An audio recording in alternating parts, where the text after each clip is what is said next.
Hello, aujourd'hui on se retrouve pour une nouvelle vidéo où j'ai enfin fini ce Blooptober et ce carnet que j'ai relié. Je vous mettrai tout au long de la vidéo des étapes du processus pour ce carnet là, mais je viens avec cette vidéo vous partager la nouvelle collection intitulée Blooptober, puisque on me l'a demandé sur Instagram de sortir une collection avec des petites illustrations, prints, stickers, etc. de ces illustrations là qui se trouvent dans ce petit carnet. Pour ceux qui n'ont pas suivi, le Blooptober, c'est un challenge de dessin, de création entre guillemets, inspiré de Linktober, qui est lui-même un challenge où il faut dessiner 30 dessins pendant un mois tous les jours à l'encre noire, etc., etc. Donc petit à petit, comme c'est un challenge qui est très restrictif, du coup les personnes qui ont participer à ce challenge maintenant dessinent en couleur, à l'encre, à d'autres médiums, etc.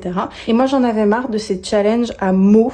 J'ai du mal des fois à exprimer ce que je ressens ou ce que j'ai envie de dessiner avec des mots, et donc du coup j'avais très envie de faire un challenge avec des palettes de couleurs qui me ressemblent beaucoup plus.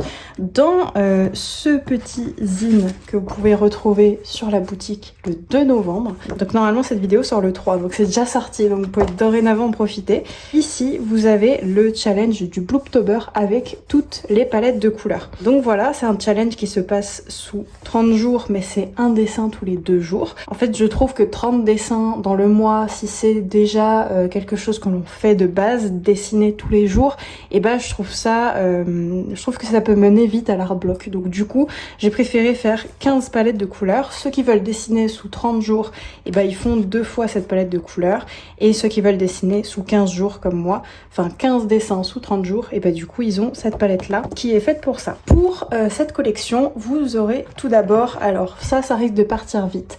Je ne sais pas en sortant cette vidéo s'il sera déjà parti ou pas, donc n'hésitez pas à aller checker le site. Mais c'est le carnet original du Blooptober que j'ai relié pas plus tard qu'hier, et donc j'ai choisi pour le relier un beau fil bleu, puisque les petites maisons que j'ai décidé d'imprimer sur la couverture, et bien du coup elles sont bleues. Donc je trouvais que ça allait bien avec, j'hésitais entre vert et bleu. Je me suis dit que bleu ça allait changer, ça faisait un peu plus Halloween. Donc là je vous ai notifié de quel carnet il s'agissait, et à chaque fois je me suis amusée à mettre les dates aussi avec un petit tampon dateur au niveau de là où se trouvent les palettes de couleurs. Donc voilà pour ça. Ce carnet là a été réalisé donc à la main par mes soins, inspiré des carnets que je vous propose déjà sur mon site. Ils sont reliés de la même manière, c'est juste que là il est en portrait et que sur mon site ils sont en paysage. Donc n'hésitez pas à aller voir ça aussi. Et dedans, j'ai utilisé du papier Painton. C'est le papier que je préfère pour faire du feutre ou même du mix média, ou peu importe, c'est mon papier préféré. Je le trouve pas trop cher non plus, et je trouve qu'il est d'une excellente qualité. Donc voilà, c'est celui que j'utilise le plus, sauf peut-être pour l'aquarelle. J'utilise vraiment des papiers aquarelles, mais sinon j'utilise tout le temps celui-là. Un carnet original, c'est un budget, donc j'avais envie de mettre quand même des choses un peu plus abordables sur ma boutique pour cette collection, et donc de pouvoir avoir un résumé du carnet original de façon imprimée, avec un résumé du Blooptober. Donc ici je vous ai fait un petit livret qu'on appelle un zine, avec les dessins du Blooptober, avec une petite définition, présentation des dessins un peu que j'ai fait dans ce carnet là. Je l'aime beaucoup ce petit bouquin. J'ai galéré à trouver le bon papier parce que j'avais trouvé un papier qui pouvait être très bien photo, un peu brillant, mais en fait quand on prenait le livret ça collait, ça vraiment c'était désagréable. Donc du coup j'ai pris du papier finalement qui est mat, et donc je trouve qu'il là déjà il est tout doux, il n'y a pas ce côté collant qu'il y avait avant, et donc voilà un peu pour ça, pour ce petit carnet. Ce petit carnet donc livret, je sais pas comment vous appelez ça, mais en tout cas moi je vais l'appeler livret ou zine. Il est en format A5, donc il est plus grand que ce petit carnet original. Pour mieux voir les illustrations, si jamais vous voulez vraiment les mettre en exposition, eh bien vous pouvez tout à fait le faire. Et ensuite je vais vous proposer aussi des petits stickers. Alors je vous ai mis ceux à l'unité pour vous montrer hors des packs, mais voici ce que ça donne. Ils sont très petits parce que j'ai l'habitude de faire des grands stickers, et là je me dis que petit comme ça pour le Blooptober c'est vraiment mignon. Donc à chaque fois ils sont en format rectangulaire avec les côtés arrondis, et il y a 12 stickers, donc je me suis dit que j'allais peut-être pas vous faire un pack de 12 si vous voulez pas les 12. Donc je vous ai demandé sur Insta ce que vous préfériez, et vous m'avez répondu 2 packs de stickers. Donc là ce sera un pack de stickers avec les tons bleus, donc toutes les illustrations avec des tons bleus qui ressortent énormément, et bah ça se trouve dedans. Et là c'est des illustrations avec des tons un peu plus terre, et donc vous pouvez acheter soit l'un soit l'autre, ou alors les deux ensemble, et les deux ensemble c'est moins cher, voilà. Comme ça pour les stickers, c'est plus simple je trouve de faire comme ça, parce que c'est vrai que sinon ça allait être un peu compliqué de vous proposer 12 stickers, et je voulais pas les faire à l'unité, parce que à l'unité c'est vrai que bah, ça fait 12 unités, ce qui est énorme. Aussi je voulais vous proposer des prints, donc j'ai imprimé des prints exprès pour l'occasion.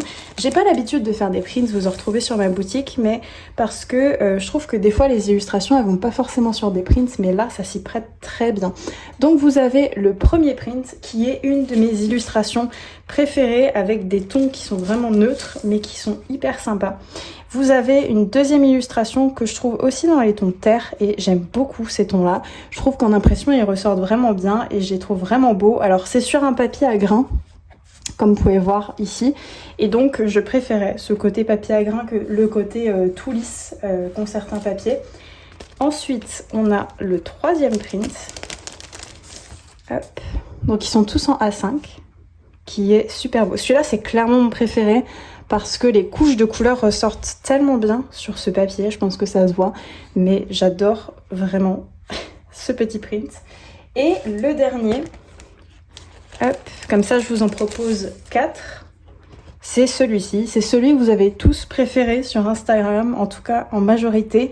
Et c'est vrai qu'il est très beau. Je vous ai dit, c'est pas mon préféré, celui d'en dessous, mais c'est vrai que je le trouve très joli. Donc voilà pour ça. Pareil, ce côté feutre sur ce papier-là, je trouve ça sublime. Alors je vous conseille pas de directement faire du feutre sur du papier un peu à grains, style aquarelle, mais en tout cas en impression par-dessus, je trouve que ça rend trop bien. Donc voilà pour les petits prints de cette nouvelle collection. Et je ne pouvais pas faire le Blooptober sans faire un résumé de tout ce qui se trouve dedans sous forme d'affiche. Et donc c'est ce que j'ai fait. Hop, je vous ai reculé exprès pour vous montrer cette affiche, mais voilà, dans le même style que mes affiches nature printanière, vous retrouverez cette affiche avec plein de mes illustrations du Blooptober. Je les ai pas forcément mises dans l'ordre, parce que des fois je trouvais que ça allait pas trop avec les couleurs. Là on a le 1, le 3, le 7, le 5, le 9, etc. etc. J'ai essayé d'un peu alterner pour que ça fasse un joli visuel, et j'aime beaucoup ce que ça donne. Pareil, au niveau du papier, on est sur un papier à grains que je trouve très beau. Je le propose en A4 et en A3, et j'adore vraiment le rendu. Je trouve que ce grain rajoute vraiment quelque chose aux impressions. J'aime beaucoup faire des impressions sur ce grain-là. Donc voilà pour cette collection du Blooptober. Alors il n'y a pas énormément de produits différents, mais je trouve qu'une petite collection comme ça, pour résumer mon mois d'octobre, et ben je trouve ça mieux, et donc j'espère que ça va vous plaire. Pour se procurer ces petites choses, c'est disponible sur mon site. Je vous le mets ici, c'est lenabassi.com. Tout ce que je mets en nouvelle collection, c'est sur ce site-là, donc n'hésitez pas à aller voir. Il y a évidemment d'autres choses. Si vous êtes nouveau sur cette chaîne, il n'y a pas que cette collection, il y a vraiment beaucoup de choses. Il y a des carnets, il y a de la papeterie, il y a des stickers timbres, il y a des affiches, il y a des prints, il y a vraiment beaucoup de choses, donc n'hésitez pas à aller voir. Et surtout des originaux. Il me reste quelques originaux, et il y a un nouveau drop d'originaux qui arrive très bientôt au mois de novembre, entre novembre et décembre, je sais pas encore trop pour la date, mais voilà, j'ai trop hâte de vous sortir tout ça, tous ces projets là. Merci encore de m'avoir suivi dans cette aventure du Blooptober de cette année. C'était vraiment trop cool de pouvoir remplir un carnet entier avec toutes ces petites illustrations et les challenges de palette de couleurs. Moi c'est quelque chose qui me plaît toujours, donc je suis très contente à chaque fois que j'ai des challenges avec des palettes de couleurs à faire. Je suis ravie. N'hésitez pas à vous abonner et à partager la chaîne si la chaîne vous plaît. Et encore une fois, merci à tous mes Patreons. Je vous mets juste ici, et merci encore pour tout votre soutien. Sur Patreon, si jamais, c'est vrai que je le précise pas souvent, mais il y a des vidéos en plus exclusives. Si vous prenez par exemple le forfait à 10 €, il y a aussi des coloriages. Si vous prenez le plus petit forfait, il y a aussi des codes promo de moins 10% sur toute la boutique à l'année, et aussi des posts exclusifs, aussi d'autres formats que j'essaye d'amener, type des podcasts ou ce genre de choses. J'ai eu ce sentiment d'impuissance, ce sentiment que l'on a souvent pourtant, ce sentiment où l'on se dit qu'on est capable de rien et qu'on n'arrivera jamais à faire ce que l'on veut. Et c'est très compliqué comme sentiment parce que le fait d'en parler comme ça fait comme si c'était quelque chose de vraiment futile et de vraiment ridicule, alors que dans la vie d'un créatif, c'est très dur à encaisser ce genre de choses parce qu'on a l'impression de plus pouvoir créer et il faut savoir qu'il y a des personnes comme moi, toute leur vie tourne autour de la création et je ne parle pas que du dessin. Et aussi je vous montre des petites choses que forcément je ne montre pas sur mes autres réseaux type Instagram ou YouTube. Voilà, je vous fais des bisous, je vous souhaite une bonne journée, prenez soin de vous, ciao.